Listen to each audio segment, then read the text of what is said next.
বর্তমানে প্রায় প্রতিটি বিদ্যালয়েই ষান্মাসিক পরীক্ষা চলতেছে। বর্তমান যুগের ছাত্রদের পরীক্ষা নিয়ে ছাত্রদের হয়ে স্বরচিত একটি কবিতা পাঠ করছি।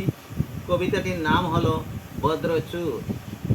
এ যুগের মোরা ছাত্র সমাজ, ভবিষ্যতে গর্জিবে না সত্যের আওয়াজ। পরীক্ষায় চুরি করিতেছি আজ, প্রতিবাদ সত্ত্বেও নাই তো লাজ। সহপাঠীর পেপারে উকি মারা স্বভাব, স্বভাবে পরিচয় জ্ঞানের অভাব। বর্তমানের ছাত্ররা মার্কের যন্ত্র, মানি না কখনো গুরুর মন্ত্র।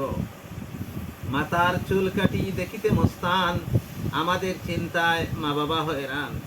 পড়িতে পারি না ঘরে বসিয়া, তাই তো চুরি করি পরীক্ষায় আসিয়া।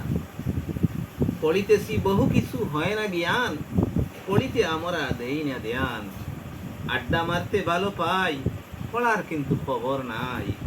পেপারে লিখি চলে বলে, বাবা বলেন আমার ছেলে। চুরি করি তলে তলে, দেখতে পারি চুর বলে। নষ্ট হচ্ছে টাকা বাবার, আমরা ছাত্র জানা সবার। কবিতায় বলছি ছাত্র আমরা, দেখিয়া লেখি চুর যাহার। জানিয়ে রাখিবেন সুস্থ সমাজ, সমাজ নষ্ট হচ্ছে আজ। বাবার আশা করছি নাশ, আমাদের ভবিষ্যৎ হচ্ছে বিনাশ। অনেক আছে লিখতে হলে, তবুও ইতি সাবধান বলে। ধন্যবাদ সবাই।